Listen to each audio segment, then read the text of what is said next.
پچھلی مرتبہ تعلق کے حقائق اور اسرار پہ جو باتیں چل رہی تھیں، آج ہم انہیں تھوڑا سا انسان پر اپلائی کرنے کی کوشش کریں گے۔ تو اس کے لیے سب سے پہلے انسان کے اس میکینزم کو سمجھنا چاہیے، یعنی انسان کے اس مزاج ہستی، نظام حیات اور حد وجود کو سمجھنا چاہیے، جس کی بنیاد پر ہم ان تمام موجودات سے جو ہمارے علم میں ہیں ان سے ممتاز ہیں۔ تو کیونکہ تعلق موجودات کی واحد لڑی ہے جو انہیں جوڑے ہوئے ہے، یہ لڑی، یہ دھاگا نکل جائے تو سمجھیں کہ تمام عالم موجودات جو ہے وہ ایک انتشار کا مجموعہ بن کے رہ جائے گا، بلکہ موجود ہونے کی ڈیفینیشن خود اپنی جگہ پوری نہ ہو پائے گی۔ موجود ہونے کی لازمی تعریف کیا ہے؟ غیر کا ادراک، اپنے علاوہ کسی کا ادراک، احساس، علم۔ تو غیر کا ادراک اور اس کے ساتھ اپنے آپ کو اس ادراک کی بنیاد پر پوزیشن کرتے رہنا، یہ موجود ہونے کی جنرل ڈیفینیشن بھی ہے، اور یہ موجود ہونے کی سب سے بڑی ضرورت بھی ہے۔ یعنی ڈیفینیشن شے کی سب سے بڑی ضرورت ہوتی ہے نا، کیونکہ اس میں شے اپنی صورت کے حدود میں محبوس نہیں رہتی، بلکہ اپنی اصلیت سے جڑ جاتی ہے، اپنا امتیاز بھی پا لیتی ہے اور اپنے دائرہ وجود میں موجود چیزوں کے ساتھ اپنا اشتراک بھی حاصل کر لیتی ہے۔ تو جنرل ڈیفینیشن کا مطلب یہ ہے کہ موجودات بلحاظ نوع ایک دوسرے سے مختلف ہونے کی حالت میں بھی اپنی جنرل ڈیفینیشن پر ضرور پوری اتریں گی، اس ڈیفینیشن کو ضرور کوالیفائی کریں گی۔ تو اس پہلو سے دیکھیں تو انسان کا امتیاز یہ ہے، اس کی انفرادیت یہ ہے کہ دوسرے موجودات جو ہیں وہ اس نظام تعلق کے جو یوں سمجھیں کہ قانون ہستی اور آئین وجود ہے، اس نظام تعلق کے لیے ان اجزاء کی حیثیت رکھتے ہیں جو میکینیکل ہیں، جو اپنے اختیار سے اس کل میں اپنا اجزائی رول ادا نہیں کر رہے، بلکہ وہ بنے ہی اس طرح ہیں، بنائے ہی اس طرح گئے ہیں۔ تو ان کے لیے تعلق ایک میکینزم ہے جس میں وہ اپنا کردار ادا کرنے پر کم و بیش مجبور ہیں۔ تو بات کیا ہوئی کہ تعلق ماہیت وجود ہے۔ یہاں ماہیت تھوڑا مشکل لفظ ہے۔ ماہیت کہتے ہیں اس جواب کو جو اس سوال کا سامنا کرنے پر دیا جائے کہ یہ چیز کیا ہے، یا اور صاف کر کے کہیں تو یہ پوچھا جائے کہ فلاں چیز کیوں ہے، فلاں چیز کے فلاں چیز ہونے کا واحد سبب کیا ہے۔ تو اس چیز کا وہ چیز ہونا یہ ثابت ہو جائے تو یہ اس شے کی ماہیت ہے شعور میں، اور ہر شے اپنی اصل سے جڑی ہوئی ہے، اپنی ماہیت اپنے اندر رکھتی ہے، تو وہ ماہیت وجود میں بہرحال موجود ہے۔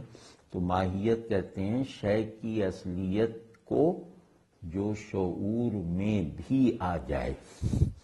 جیسے بوتل کا بوتل ہونا، پیڑ کا پیڑ ہونا، جن اوصاف کی یا جس وصف کی بنیاد پر ہے وہ وصف یا وہ کوالٹیز بوتل کی ماہیت ہیں. تو ماہیت کو اصطلاح میں کہتے ہیں وصف ذاتی، جس کو رکھے بغیر کوئی شے موجود نہ ہو. یعنی وہ کوالٹی جس کو نکال دیا جائے تو کوئی شے موجود نہ رہ سکے، نہ ہو سکے. تو جیسے کہ پانی میں سے نمی نکال دیں تو پانی نہیں ہے، آگ میں سے گرمی نکال دیں تو آگ نہیں. تو ہم یہ کہہ سکتے ہیں کہ نمی پانی کی ماہیت ہے اور حرارت آگ کی. تو تعلق ان معنوں میں ماہیت وجود ہے، اساس وجود ہے، کیونکہ وجود کا مطلب ہے دوسرے کے آگے، اپنے سے دوسرے کے آگے سیٹ پوزیشننگ، ایک پوزیشن لے لینا. تو اب انسان کا امتیاز تو یہی ہے کہ وہ اس پوزیشن کو ترک کرنے کی قوت بھی رکھتا ہے، اختیار کرنے کی طاقت بھی رکھتا ہے. لیکن انسان اپنی وجودی ساخت کی بنیاد پر، یعنی ابھی ہم اس کے شعور کو، جو اس کے اختیار کی وجہ ہے، اس کو نظر میں نہیں لا رہے. جو یہ وجود کی پوری اسکیم کے حصے کے طور پر اسے دیگر موجودات سے کوئی امتیاز حاصل نہیں. جیسے دیکھنا کوئی انسان کا امتیاز ہے، سننا یہ انسان کا کوئی امتیاز نہیں. تو اس کی انسان کی جو بایولوجیکل حیاتیاتی در و بست ہے، یعنی اس کا جو حیوانی وجود ہے، جس کی بنیاد پر یہ حیات کی کیٹیگری میں فال کرتا ہے، گھوڑے کی طرح، شہباز کی طرح، پرندے کی طرح، تو اس سطح پر یہ دیگر موجودات سے ممتاز نہیں ہے، دیگر حیوانات سے ممتاز نہیں ہے. تو وجود کی اس سطح کا کنٹینر ہونے کی حیثیت سے انسان بھی دیگر موجود چیزوں کی طرح ایک ہی جبری نظام تعلق کا حصہ ہے. اچھا، جبری جب کہتے ہیں نا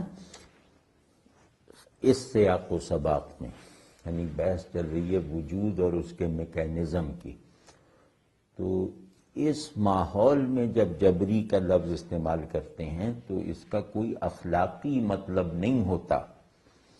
جبری کا مطلب ہے فطری، میکینیکل ہونا، یہ جبری ہے. یعنی وہ حد قائم ہو جانا جس حد کو توڑا نہ جا سکے، اور اس حد کی ریئلائزیشن کوئی ناگواری نہ پیدا کر سکے، کسی نقص کا موجب نہ بن سکے، یہ جبر ہے. یعنی آنکھ ہے تو ہمیشہ دیکھے گی، تو دیکھنا آنکھ پر جبر نہیں ہے، مطلب جبر ہے بھی لیکن اخلاقی معنوں میں جبر نہیں ہے. تو سننا کان کا جبر ہے، تو لہذا یہاں جبر یا جبری کو منفی مفہوم میں نہ لیا جائے. تو خیر، اپنے وجود کے جنرل سکیل پر، جس میں وہ دیگر حیوانات کی طرح ہے، انسان بھی ایک یونیورسل میکینیکل نظام تعلق کا ایک جز ہے، اور اس جز کی حیثیت سے رہنے پر مجبور ہے. دوسرے لفظوں میں، یعنی ذرا زیادہ قابل فہم بنا کے کہا جائے تو انسان وہ وجود ہے جو موجود ہونے کے دو انداز، دو سطحیں رکھتا ہے. ایک کو کہتے ہیں زندگی اور دوسرے کو ہستی یا وجود. تو انداز زندگی میں، یعنی زندہ رہنے کے احوال و اسالیب میں انسان اور غیر انسان میں فرق نہیں ہے. یعنی زندہ رہنے کے احوال اور اسباب انسان کے بھی وہی ہیں جو دوسرے موجودات کے ہیں، لیکن ہستی یعنی میں ہوں کہنے کے قابل ہونا، یہ قابلیت انسان کا خاصہ ہے۔ انسانی امتیاز یہ ہے کہ وہ اپنے آپ کو شعور اور جذبے کی سطح پر اس میکینیکل نظام تعلق کا حصہ بنائے رکھنے یا نہ بنانے کا فیصلہ کر سکتا ہے۔ اب اس سے بھی ایک غلط فہمی پیدا ہو سکتی ہے، اس کا میں ازالہ کر دوں کہ میکینیکل نظام تعلق ہم کہہ آئے ہیں، مثال طور پر زندگی کا ہونا اور زندگی کے آثار احوال، اس کا انداز حرکت، اس کا اسلوب نمو، اس کا قانون نمو، ان سب کا انسان پابند ہے۔ لیکن جیسے ہی وہ اپنی حیاتیاتی سطح سے اوپر اٹھ کر اپنی ہستی کے ریلم میں داخل ہوتا ہے تو وہاں ہستی کے لیے جو قوانین ہیں، وہاں ذات بننے کے لیے جو ضوابط اور اصول ہیں، انسان ان ضوابط اور اصول کا انکار یا اقرار کرنے میں آزاد ہے، کیونکہ ہستی کے قوانین حیات کی طرح بایولوجیکل نہیں ہیں، اخلاقی ہیں۔ تو وجود کی اخلاقی سطح پر انسان کو یہ اختیار حاصل ہے کہ وہ اس دنیا میں جو قوانین مروج ہیں ان کا انکار کر سکے۔ اور اس کی ایک تفصیل بھی ہے، لیکن یہ کہ اس کی طرف ہم نہیں جاتے، لیکن اشارہ ضرور کر دیں کہ جہان ہستی اپنی بناوٹ میں ڈائلیکٹیکل ہے، دنیائے حیات اپنے اسٹرکچر میں میکینیکل اور بایولوجیکل ہے، یعنی زندگی کا نظام فطرت پر چل رہا ہے، مطلب فطرت عام معنی میں، اور ہستی کا نظام ہدایت پر چل رہا ہے۔ تو فطرت کی بناوٹ ڈائلیکٹیکل نہیں ہے، اس میں تو ایک ہی طرح کا قانون ہے، اس کی پابندی سب کو کرنی ہے، لیکن ہدایت کی دنیا کے قانون کا پیٹرن ڈائلیکٹیکل ہے، یعنی وہاں دو چیزیں ایک جیسے ضابطے اور قدر اور اصول کی حیثیت سے ایک دوسرے سے متصادم رہتی ہیں، اور وہاں رہنے والوں کو یہ اختیار حاصل ہوتا ہے، خلقتاً حاصل ہوتا ہے کہ وہ ان دو متصادم اقدار اور قوانین اور ضوابط میں سے کسی کے بھی ساتھ ہونے کا فیصلہ کر سکتے ہیں، اور وہ فیصلہ اس نوعیت کا بھی ہوتا ہے کہ آج اچھائی کا ساتھ دینا ہے، کل برائی کا دینا ہے، پرسوں پھر اچھائی کی طرف پلٹ آنا ہے۔ تو جہان ہستی کی اخلاقی بناوٹ کا ڈائلیکٹیکل پیٹرن انسان میں وجود اور شعور دونوں سطحوں پر مسلسل کار فرما رہتا ہے۔ اس کو بس ہم چاہتے تھے کہ یہ وضاحت ہو جائے۔ تو اب یہاں اس اسکیل پر انسانی امتیاز یہ ہے کہ وہ اپنے آپ کو شعور اور جذبے کی سطح پر اس نظام تعلق کا جو قانون وجود ہے، وجود کے تمام مراتب میں، چاہے وہ مادی ہوں، اخلاقی ہوں، روحانی ہوں، عقلی ہوں، تخیلی ہوں، یہ وجود کا قانون ہے کہ اپنے غیر کا ادراک کر کے اس کے آگے کوئی پوزیشن اختیار کر لینا۔ تو انسان وجود کے غیر مادی مراتب میں بھی، یعنی ہستی کے اسکیل پر بھی یہ اختیار رکھتا ہے کہ وہ اپنی وابستگی اور اپنے تعلق کا تعین خود سے کرے، اپنی فہرست تعلق میں کوئی کمی یا اضافہ آزادی سے کر لے۔ دوسرے کے آگے اپنی پوزیشننگ کو، یہ تقدیر تعلق ہے، اس سے مفر نہیں، تو اس پوزیشننگ کو وہ بار بار چینج کر سکتا ہے۔ تو اب انسان کے لیے تعلق کا مطلب یہ ہے کہ تعلق ایک طرح کی ادر ڈیپینڈنس ہے۔ تعلق کا ویسے سچ پوچھیں تو اصلی مطلب ہی یہ ہے، ادر ڈیپینڈنس، دوسرے پر انحصار کرنا موجود ہونے اور رہنے کے لیے۔ اگر دوسرا غائب ہو جائے نا تو کسی بھی مرتبہ ہستی پر موجود رہنے کا واحد سبب غائب ہو جائے گا، وجود کی سب دنیائیں موجودات سے خالی ہو جائیں گی اگر دوسرے کا ادراک غائب ہو جائے۔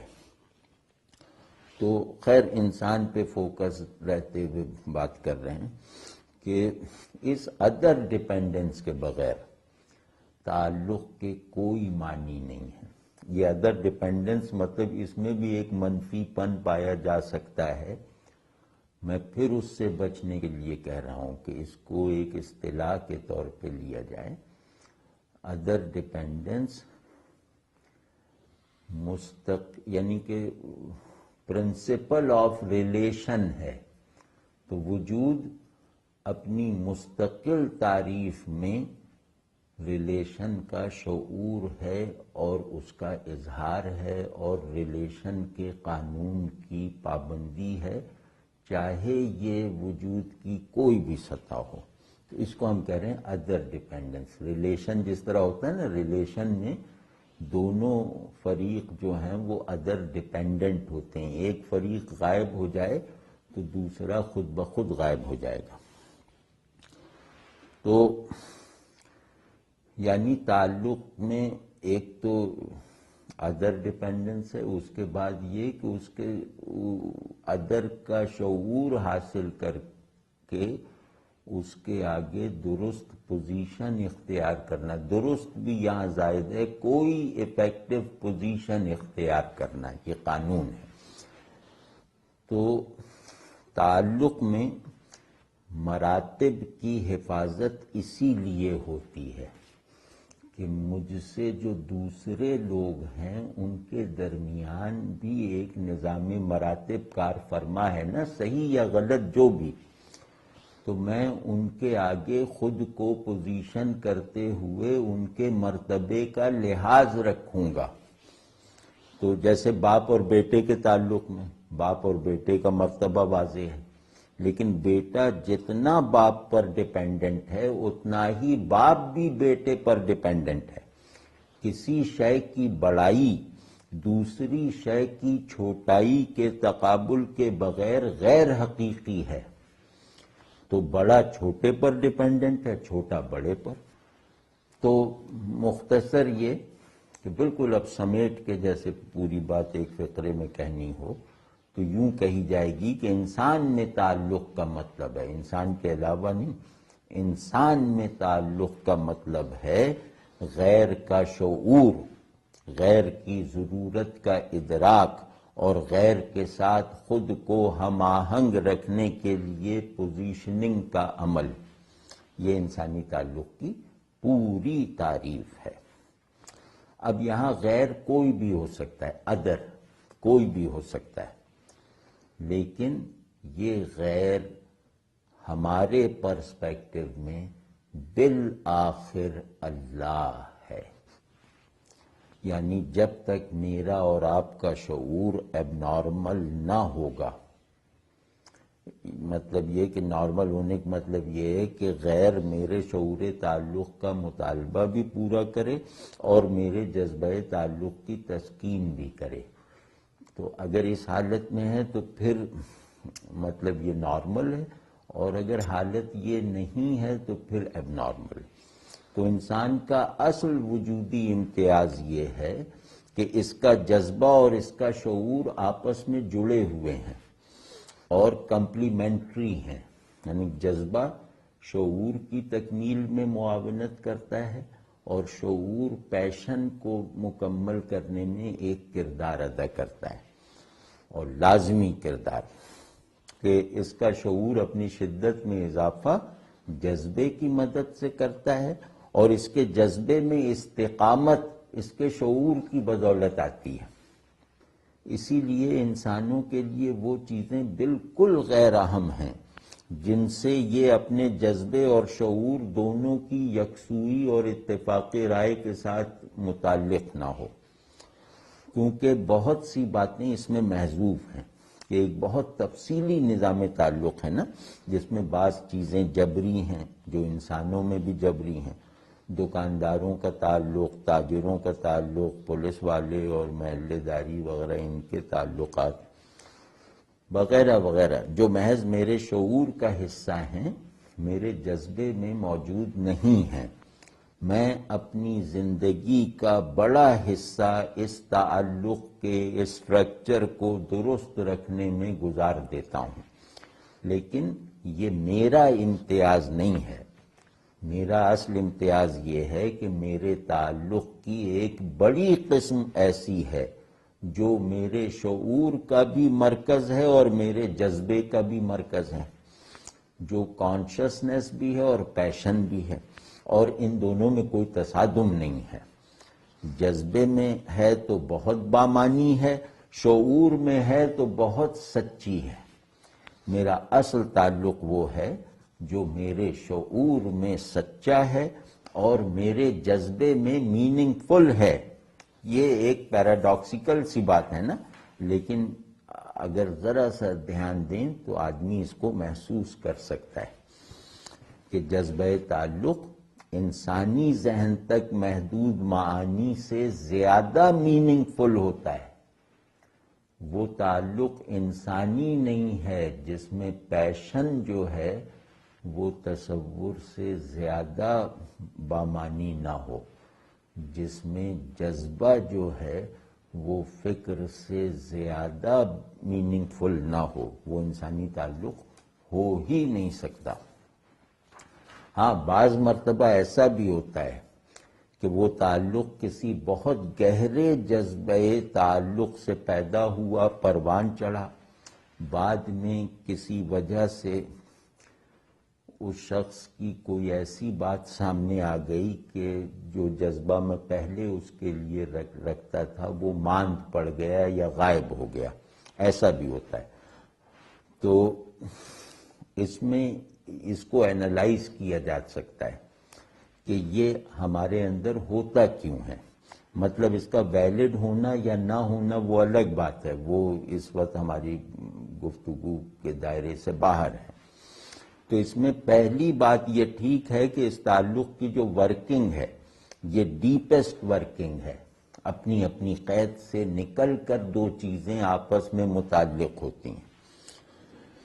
تو اس کو ہم آسانی کے لیے کہہ لیں کہ وہ ایسا تعلق جو مجھے میری قید سے اور میرے دوست کو اس کی قید سے نکال دے، وہ روحانی ہوتا ہے۔ انسان میں جن چیزوں کو روحانی کہا جاتا ہے وہ اصل میں اس کی پولرائزیشن کا ٹرانسینڈ کر جانا ہے۔ ہم اپنے روٹین سیلف میں بہت پولرائزڈ ہیں، لیکن ہمارے سیلف کی ایک بہت گہری اور بڑی طاقت وہ ہے جس کے فیصلے اس پولرائزیشن پر نہیں ہوتے، اس سے بلند ہو کے ہوتے ہیں۔ یعنی اس کا فراہم کردہ شعور ہماری ورکنگ کانشسنس سے زیادہ ہوتا ہے، اس کا فراہم کردہ پیشن ہمارے گیون ایموشنز سے زیادہ ہوتا ہے۔ یہ بات ٹھیک ہے نا؟ تو یہ انسانوں میں اس طرح کی ایک روحانی استعداد عام طور پر تجربے میں ہے اور ہر شخص میں پائی جاتی ہے۔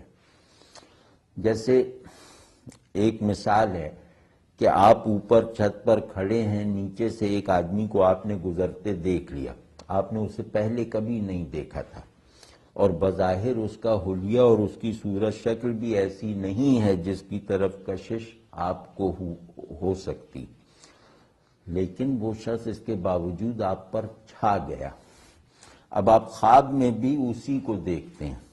وہ تو ایک بار نظر آ کے چلا گیا، اب آپ خواب میں بھی اسے دیکھ رہے ہیں. آپ اس کی طرف کشش کو بھی چلتے پھرتے محسوس کر رہے ہیں، اور بلکہ محسوسات سے بھی اوپر اٹھ کے یوں لگتا ہے کہ جیسے وہ شخص آپ کے اندر داخل ہو کر آپ کی ایک ان ایکسپلورڈ انریچمنٹ کا سبب بن گیا ہے.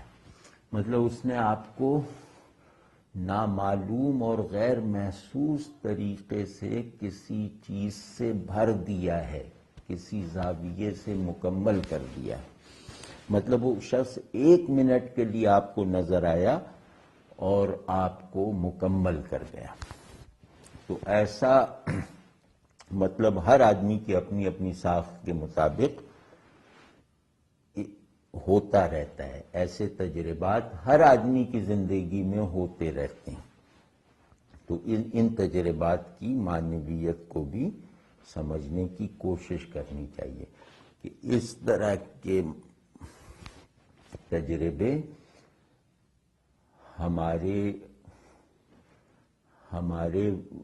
ہمارے اندر ایسا انقلاب یا ایک ایسا نیا حال کس طرح پیدا کر دیتے ہیں جو شعور کو بھی اپنی لپیٹ میں لے لیتا ہے اور دل کا بھی ایک مستقل ہدف بن جاتا ہے. تو یہ ہم روحانی سطح پر رہتے ہوئے بات کر رہے ہیں.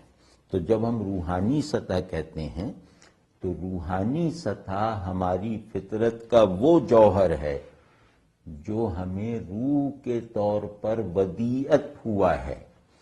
فطرت روح انسانی میں ہی ڈیفائنیبل ہے، نفس انسانی میں نہیں. یہ بات یاد رکھنی چاہیے کہ انسان کی فطرت اس کے روحانی وجود کے پرسپیکٹو سے ڈیفائن ہوگی، اس کی بایولوجیکل ایگزسٹنس سے نہیں. تو دین ہم پر، میں ویسے ایک بات ایک طرف جا کے کہہ رہا ہوں کہ دین ہم پر 2 بار مکمل ہوا ہے. ایک ہماری روح پر مکمل ہوا، ایک ہمارے نفس پر مکمل ہوا. مطلب وہاں بھی میں ہوں اپنی روحانی حیت میں، اور یہاں بھی وہی میں ہوں اپنی نفسی حیت میں. تو کیونکہ انسان اپنی ایک روحانی سوانح رکھتا ہے نا، تو اس روحانی ہسٹری میں بھی اور اپنے نفسی سیاق و سباق میں بھی یہ ہمیشہ اصول تعلق پر قائم ہے. اور اصول تعلق وہاں کا ہو یا یہاں کا ہو، معطل کبھی نہیں رہتا. تعلق میں کبھی بھی ان ریئلائزیبل چیز کوئی نہیں ہوتی. تعلق ہمیشہ ریئلائزیبل ہوگا، یعنی ہمیشہ شعور میں بھی ہوگا، کیونکہ تعلق پریزنس کا نام ہے، روبروئی کا نام ہے. پریزنس جب بھی ہوگی ریئلائزڈ حالت میں ہوگی. تو مطلب اسی پہ اگر ذرا سا غور کر لیں تو پتہ چلے گا کہ یہ اتنا بڑا احسان ہے اللہ کا کہ اس پر غور کرتے رہیں تو دل پھٹ جاتا ہے. یعنی اس اللہ کا جس نے ایمان کو غیب میں واجب رکھا اور ایمان کی صلاحیت کو شہود میں قائم کیا. ایمان ایکسپلینیبل ہے ہی نہیں اس اساس تعلق کے بغیر. اگر یہ تعلق اپنے اس جذبے اور اس ریئلائزیشن کے ساتھ نہ ہو تو ایمان کی تو کوئی بنیاد ہی نہیں ہے، اس کی کوئی لاجک ہی نہیں ہے. تو اسی میں بات بڑھانے کی کوشش کرتا ہوں کہ اس وقت میری فطرت جو میری روح کا مین کانٹینٹ ہے، اس وقت میری فطرت میرا روحانی حافظہ ہے جو میرے اختیار میں ہے کہ میں اس کو بیدار رکھوں یا سلا دوں. یہ وہ روحانی حافظہ ہے، یہ وہ میری جو پری ہسٹوریکل ایگزسٹنس ہے اس کا نقش ہے. آپ سمجھ رہے ہیں نا کہ یہ وہ ہے. دوسری بھی ایک روایت ہے کہ جب اللہ تعالیٰ کسی کے لیے محبت کا ارادہ فرما لیتا ہے، کسی کو محبوب بنانے کا ارادہ فرما لیتا ہے، تو فرشتوں سے منادی کروا دیتا ہے لوگوں میں کہ تم بھی اسے اپنا محبوب بنا لو۔ لوگوں کے دلوں میں جیسے ایک نظام کے تحت القاء ہو جاتا ہے کہ یہ شخص جسے میں نے اپنا محبوب بنایا ہے، آج سے یہ تمہارا بھی محبوب ہے۔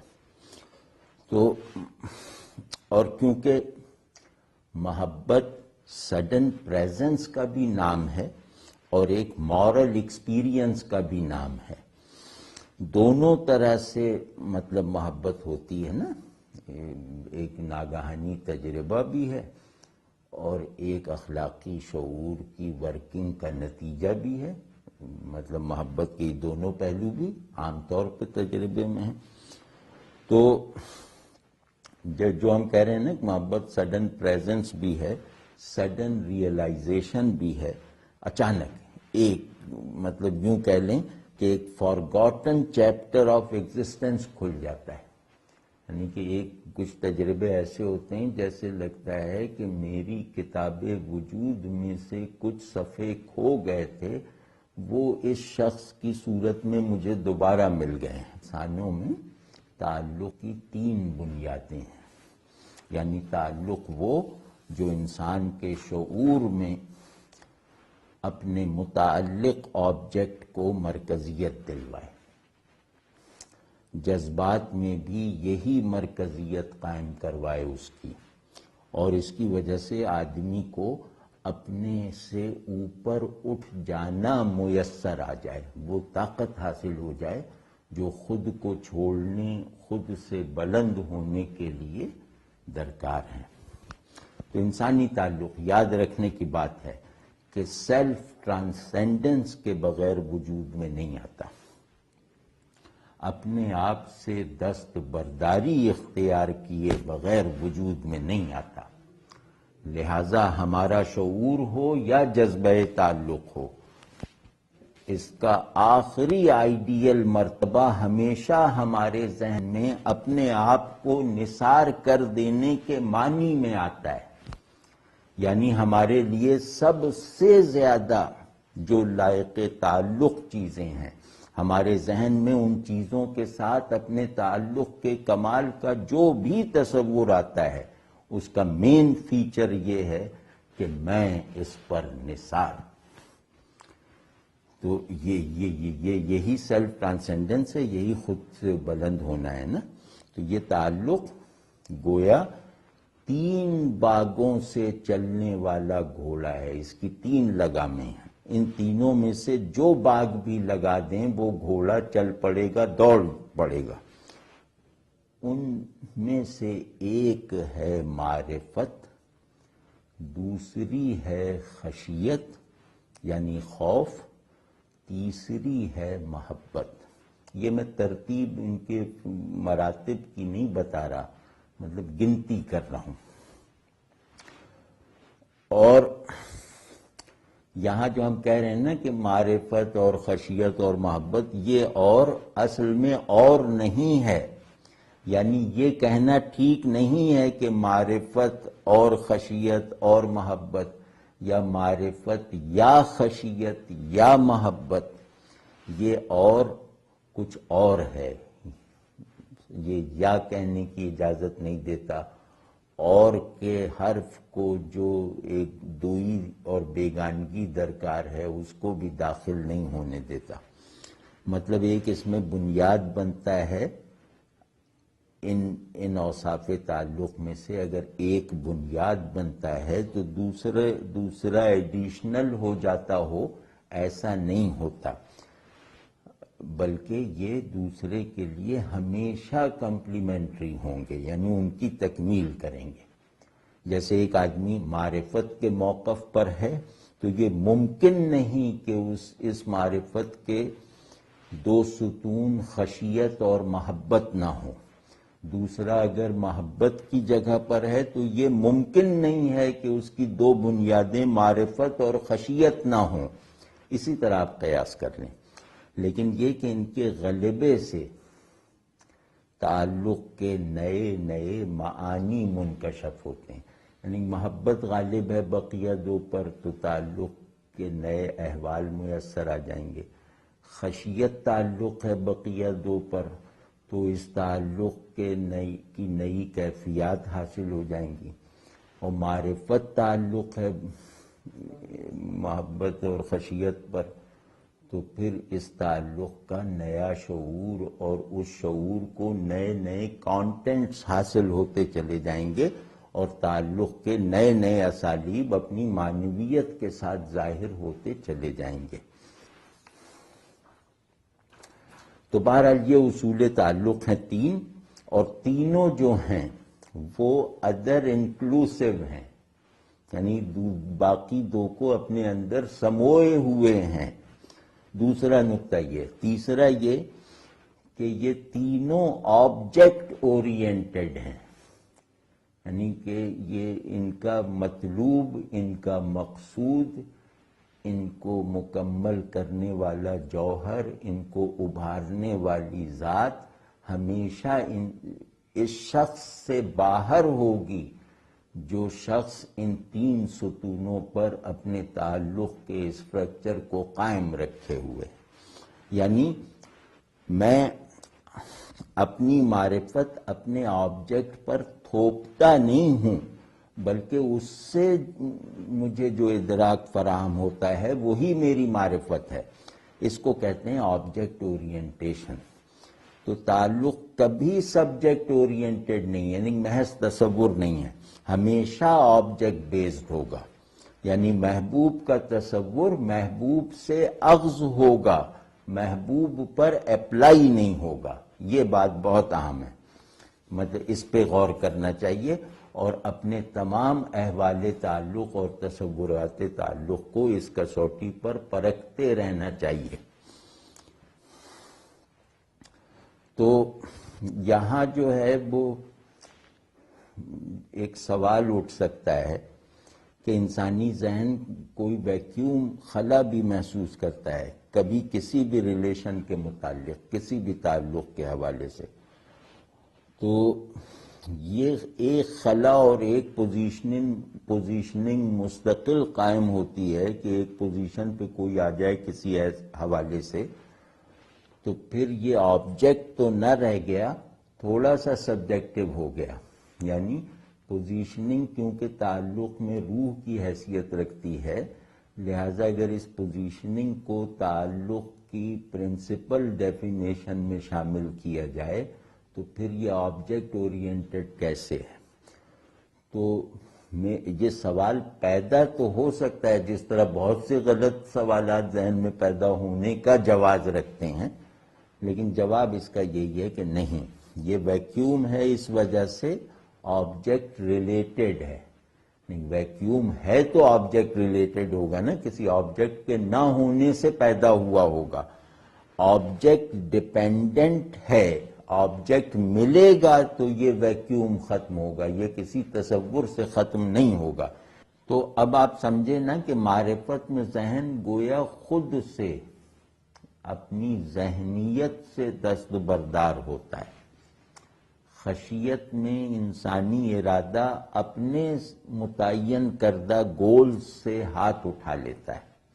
محبت میں نفس یا طبیعت جو ہے وہ اپنی کشش اور اپنی رغبت اور اپنی کراہت اور اپنی نفرت وغیرہ سے کنارہ کش ہوتی ہے.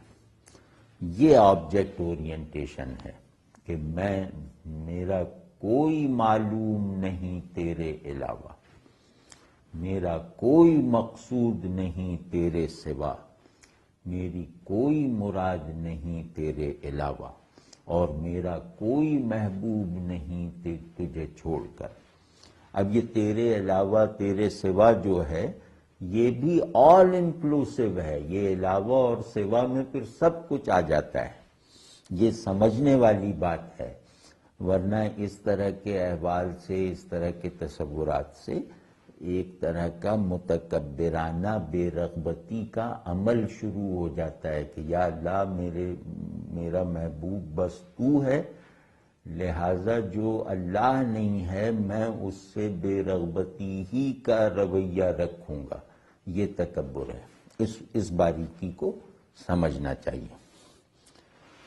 اور پھر ذرا اس رخ سے دیکھیں، مطلب انسانوں میں اس جوہر تعلق کی کار فرمائی کو دیکھنا ہو تو اس رخ سے دیکھیں، اور پھر میرا آپ کا کوئی رشتہ ہی نہیں ہے، کوئی عزیزداری نہیں ہے، یعنی میرے آپ کے تعلق میں ایک دوسرے سے خوش ہونا، ایک دوسرے کا ضرورت مند ہونا، ایک دوسرے کا شکر گزار ہونا، یہ سب شامل ہے نا۔ یعنی سیلف سیکریفائس اللہ نے صرف اپنے لیے مخصوص نہیں کی ہے کہ میرے ہی آگے خود کو قربان کرو، اللہ نے اس سیکریفائس کو انسانوں کے لیے بھی مجھ سے طلب کیا ہے۔ صرف فرق اس سیکریفائس کے درجات میں فرق یہ ہے کہ میں جو ہوں وہ اللہ پر نثار ہوں، اور میرے پاس جو کچھ ہے وہ تمہارے لیے حاضر ہے۔ بس یہ فرق ہے مراتب کے ساتھ، جو میں نے پہلے عرض کیا کہ تعلق میں مراتب کا شعور بھی بہت ضروری ہے کہ آپ کس کے آگے کیا پوزیشن لیں، اس میں مراتب کا شعور فیصلہ کن کردار ادا کرتا ہے۔ یعنی بندے کے آگے آپ پوزیشن لے لیں جو اللہ کے آگے ہونی چاہیے، اور اللہ کے حضور میں اس زاویے پہ کھڑے ہو جائیں جس زاویے پہ کھڑے ہو کے بندوں سے متعلق ہونا تھا، تو یہ جو خلط مراتب ہے یہ تعلق کو ناقابل اعتبار بنا دے گا، تعلق کو مضر بنا دے گا، اور تعلق کو محمل بنا دے گا، خود پرستی ہی کے ایک جذبے کا اظہار بن کے رہ جائے گا۔ تو خیر، وہ جو تینوں جہتیں میں نے تعلق کی عرض کی ہیں،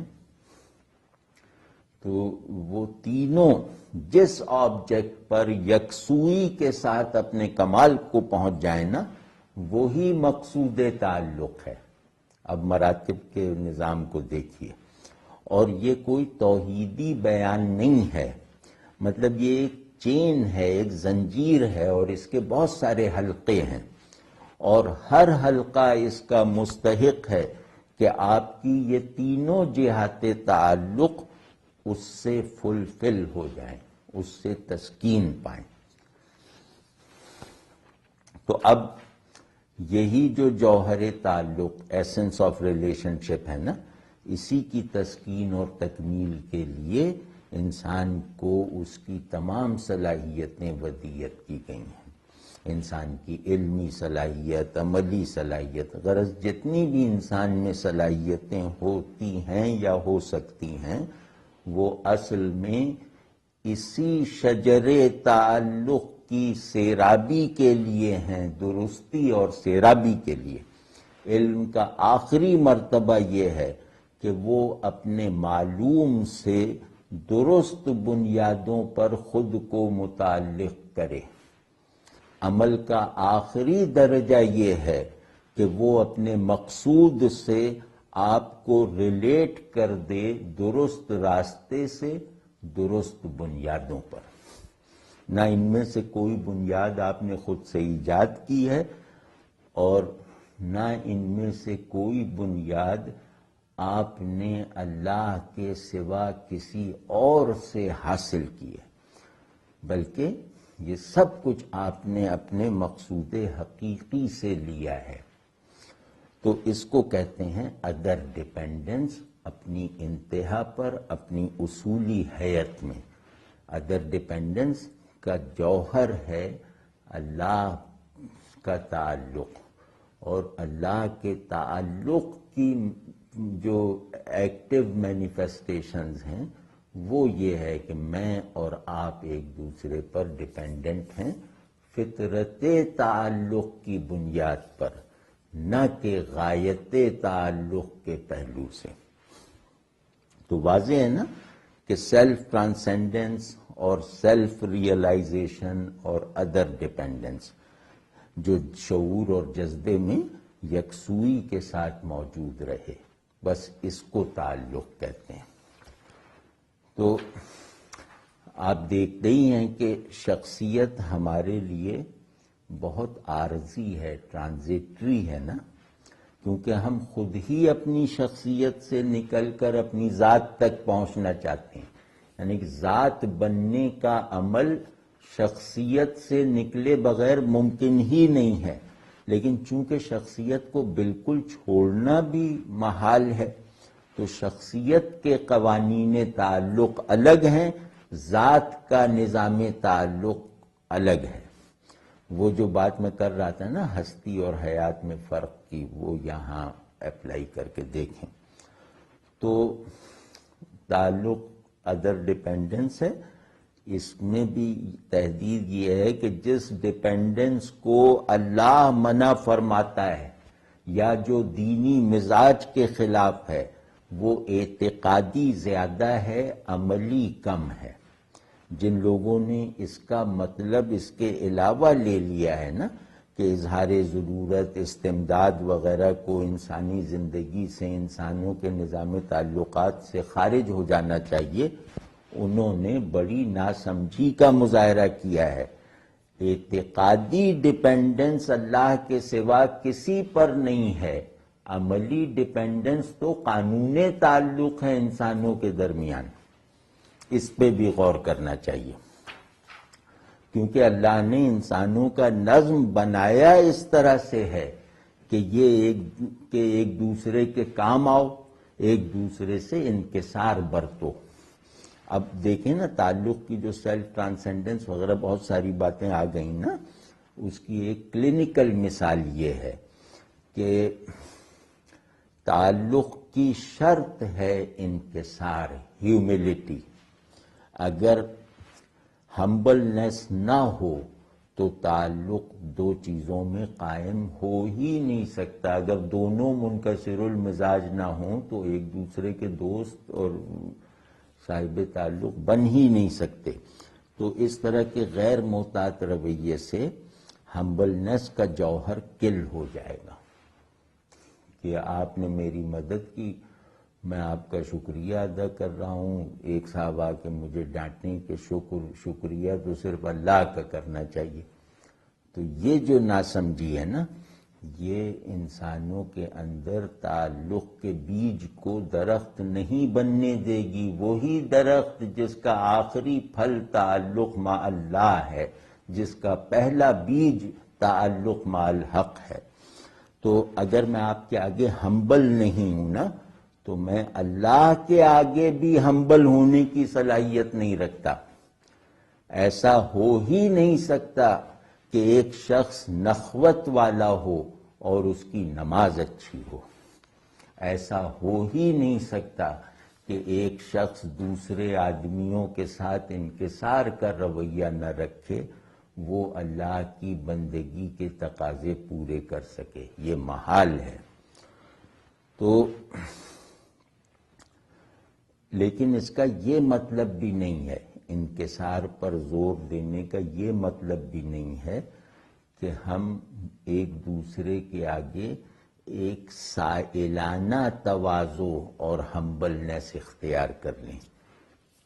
اس کا یہ مطلب نہیں ہے، وہ مرض ہے، کیونکہ فقیر کو تو ظاہر ہے گھگیانا ہے، التجا کرنی ہے، تو سائل ہونے میں انکسار نہیں درکار۔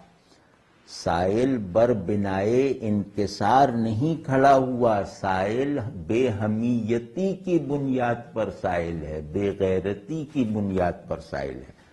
حمیت اور انکسار دونوں لازم و ملزوم ہیں انسان کی اخلاقی اور روحانی تکمیل اور تشکیل کے لیے۔ تو انکسار حمیت کو خارج نہیں ہونے دیتا، بلکہ حمیت اور انکسار ایک دوسرے سے جڑ کر پھر جس ہیوملٹی میں بدلتے ہیں، اصل انکسار وہ ہے۔